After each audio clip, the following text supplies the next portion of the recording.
आज हम देखते हैं बीएससी सेकेंड ईयर का जो नया सिलेबस है, नए पैटर्न में जो आया हुआ है, उसका जो पहली यूनिट है भारत में के संदर्भ में बीज गणित का इतिहास और ब्रह्मगुप्त की जीवनी। तो इसको अपन को पढ़ना। देखिए, ये इस किताब की है अमूर्त बीज गणितीय एवं रैखिक समीकरण। तो इससे तो एक क्वेश्चन 3 नंबर का आता ही है। तो देखते हैं पहले बीज गणित का इतिहास। तो पहले बीज गणित का इतिहास देखते हैं और देखेंगे ब्रह्मगुप्त की जीवनी। इससे 3 नंबर का क्वेश्चन आ सकता है, क्योंकि उस बार जो क्वेश्चन आया था वो बौधायन की जीवनी आई थी। तो 3 नंबर में इससे क्वेश्चन आता है, तो इस बार ब्रह्मगुप्त की जीवनी 3 नंबर में आ सकती है। तो उसको मैं आगे बताता हूँ। तो जो ये बीज गणित है, तो बीज गणित का जो अपने चैप्टर का नाम है बीज गणित का इतिहास, तो इसका पहले इतिहास ही पढ़ लेते हैं क्या होता है। तो पहले परिभाषा देख लेते हैं। तो परिभाषा क्या है? अचर संख्याओं व आकृतियों की गणना। अचर संख्याएं क्या? जैसे ए, बी, सी, ये अचर संख्याएं, एक्स, वाई, जेड, तो ये अचर संख्याएं हैं। तो इनकी जो गणना अपन करते हैं वो बीज गणित में करते हैं। जैसे आपने देखा होगा द्विघात सूत्र में A x square plus B x B y plus C बराबर 0। तो ये जो द्विघात सूत्र होता है, द्विघात सूत्र में अपन अचर जो संख्याएं होती हैं उन्हीं की गणना करते हैं। अपना गुणोत्तर श्रेणी होती है। गुणोत्तर श्रेणी में भी अपन अचर संख्याओं का उपयोग करते हैं, समांतर श्रेणी में और द्विपद प्रमेय में। द्विपद प्रमेय आपने क्लास 11 में पढ़ी होगी।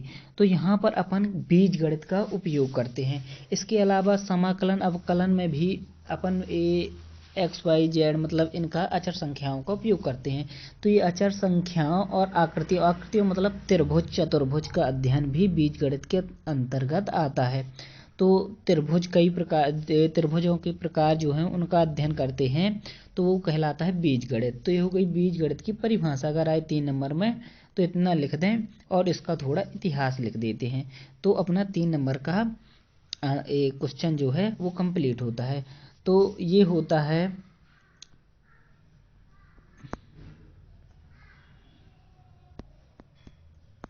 तो ये है बीज गणित। तो इनका जो अध्ययन किया जाता है वो कहलाता है बीज गणित। अब बीज गणित का इतिहास देखते हैं। तो बीज गणित का इतिहास क्या है? तो इस बीज गणित के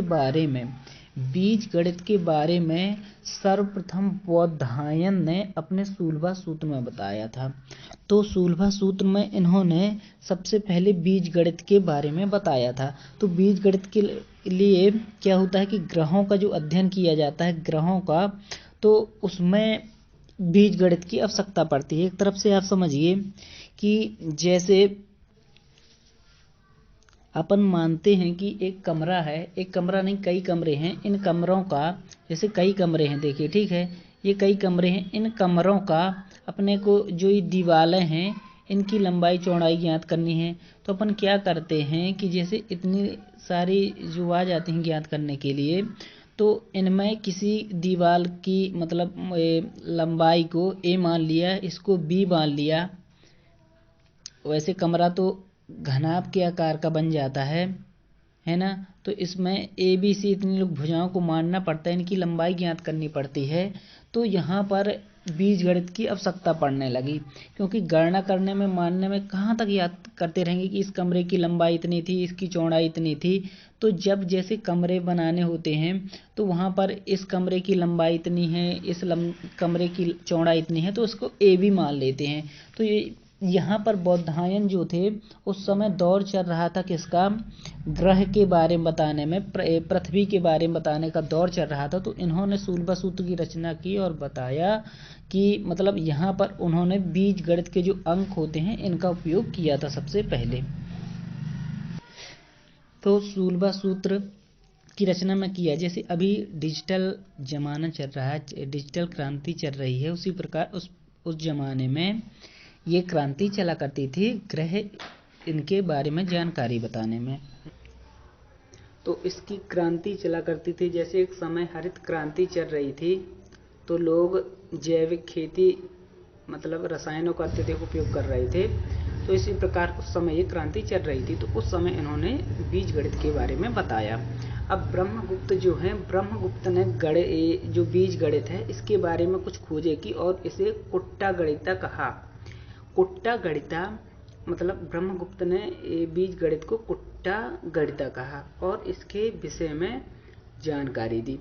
और जो भास्कर द्वितीय हैं इन्होंने सर्वाधिक बीज गणित के बारे में जानकारी बताया। समाकलन अवकलन के बारे में भी इन्होंने ही बताया था भारत में सबसे ज़्यादा।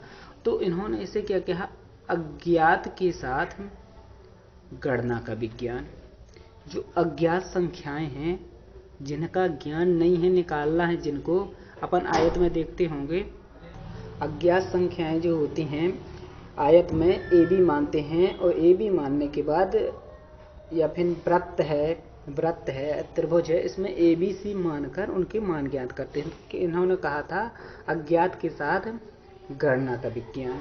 तो इस प्रकार से समाप्त होता है बीज गणित का इतिहास। अपन देखते हैं ब्रह्मगुप्त की संक्षिप्त जीवनी जो 3 नंबर में आ सकती, 3 या 8 नंबर में।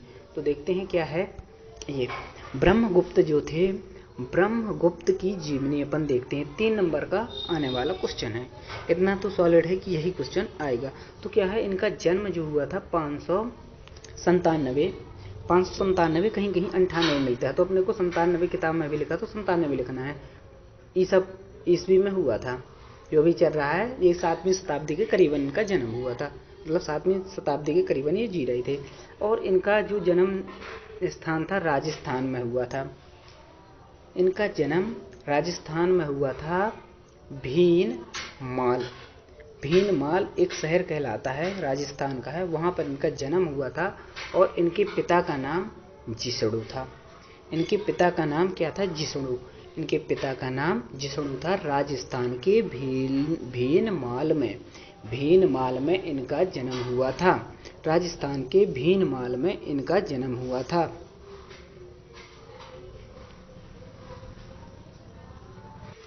इसी गांव में जन्म होने के कारण इन्हें भीन मालाचार कहा जाता है। भीन मालाचार।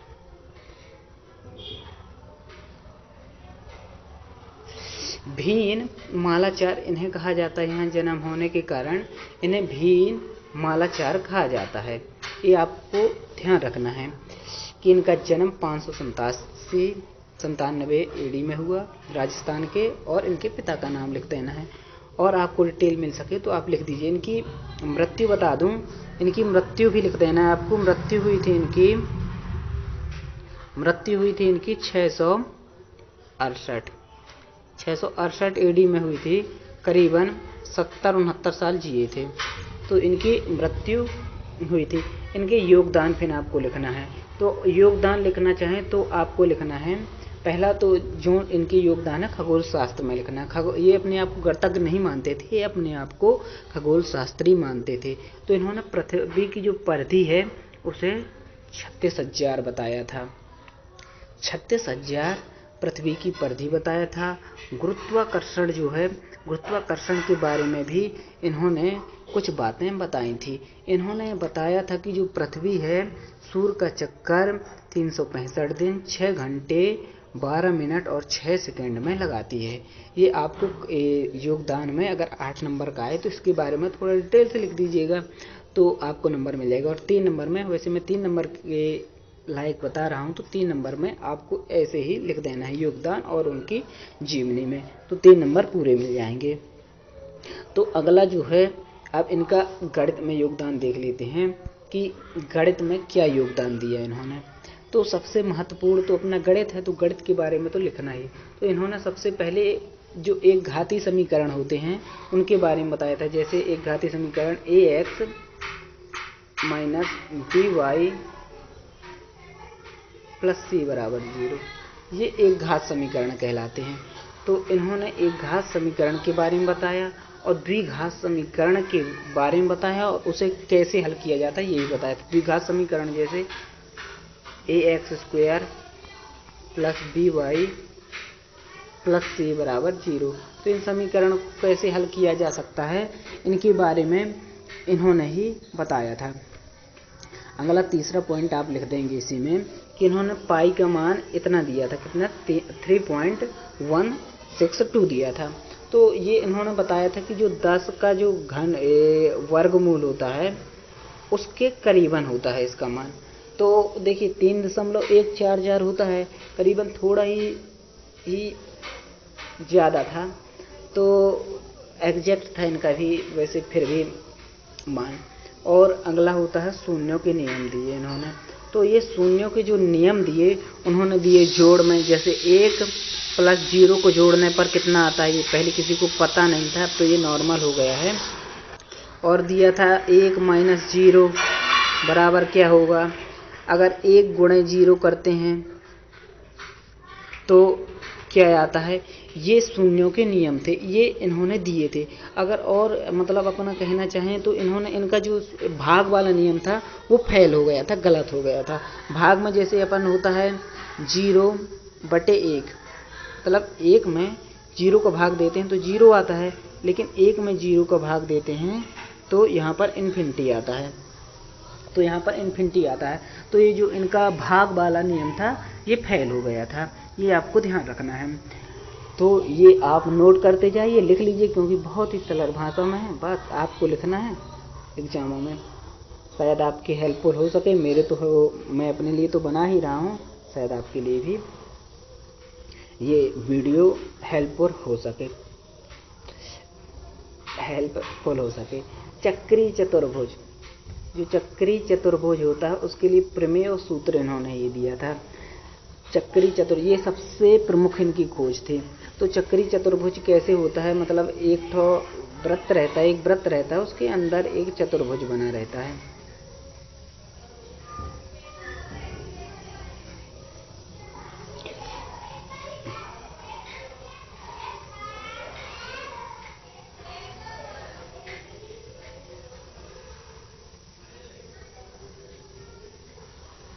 कुछ इस कदर से जुड़े रहते हैं, ये होता है चक्रीय चतुर्भुज। तो इन्होंने सूत्र दिए थे, तो इन सूत्रों को देख लेते हैं।